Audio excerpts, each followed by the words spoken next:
વડોદરા જિલ્લાના ડભોઈ તાલુકાના નડા ગામના જનકભાઈ માથુરભાઈ વાળંદ નામનો યુવાન જેને અલગ અલગ બેંકોની લોન લીધી હતી, જેના ભરણના કારણે જિંદગી ટૂંકાવી હતી, જે કિસ્સો સામે આવ્યો ત્યારે યુવક અલગ અલગ બેંકોના ક્રેડિટ કાર્ડનો ઉપયોગ કરતો. તેના ઉપર તેણે ઘણી બધી લોન લીધી હતી, જે ભરવાના પૈસા બાકી હોવાથી તેના માથે દેવું વધી ગયું હતું. આખરે તેના ટેન્શનમાં તેણે ગળે ફાંસો ખાઈને જીવન ટૂંકાવી લીધું.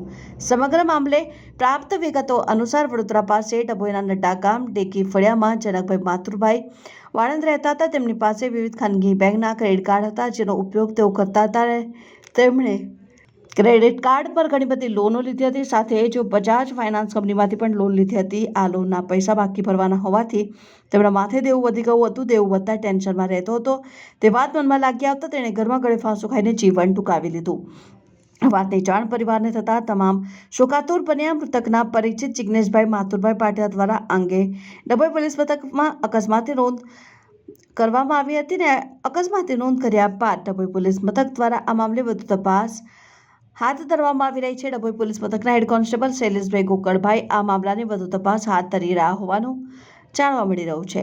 છેલ્લા કેટલાક સમયથી ફાઇનાન્સ કંપનીના રિકવર એજન્ટો લેદાર પાસે પઠાની ઉઘરાણી કરવાના કારણે કેટલીકવાર નિર્દોષ માણસોએ પોતાના જીવન ટૂંકાવવાનો વારો આવે છે. તેથી આવી ઘટના આજરોજ ડભોઈ તાલુકામાં બની હતી ને પરિવારજનોની માંગણી છે કે આવા બેંક રિકવરી એજન્ટો માટે પઠાની ઉઘરાણી ન કરવા બાબતે કડકમાં કડક કાર્યવાહી કરીને પરિવારજનોને ન્યાય અપાવે તેવી માંગ કરાઈ.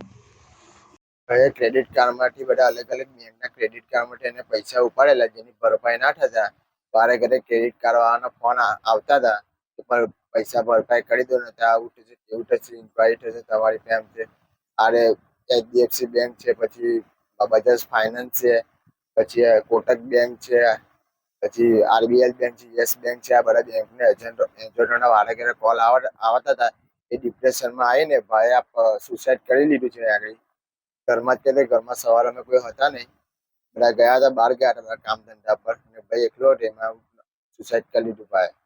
એનું વારે ઘરે પ્રેશર કર્યા કરતા હતા બેંકના એના જે લોકો વારે ઘરે કે ભાઈ પૈસા ભરી દો કે આવું થશે તેવું થશે આ વાતના. એટલે એમાં ડિપ્રેશનમાં આવીને ભાઈ સુસાઇડ કરી લીધું છે. મારો છોકરો ગામ નડા ડેકી ફળિયામાં અમે રહીએ છીએ. મારા છોકરાને લોન લીધેલી હતી.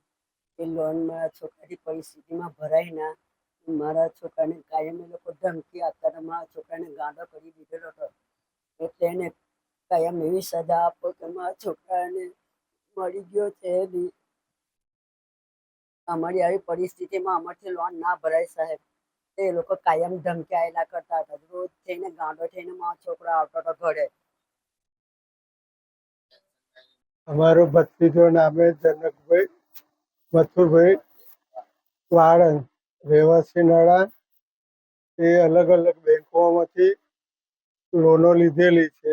તેમની પરિસ્થિતિ ખરાબ હોવાથી તે લોન ભરપાઈ કરી શક્યા નથી અને વારંવાર બેંકોમાંથી ફોન આવ્યા કરતા અને એના કારણે એ વધારે પડતો ટેન્શનમાં રહેતા હતા. ટેન્શનમાં રહેવાથી અને આ પગલું ભર્યું છે.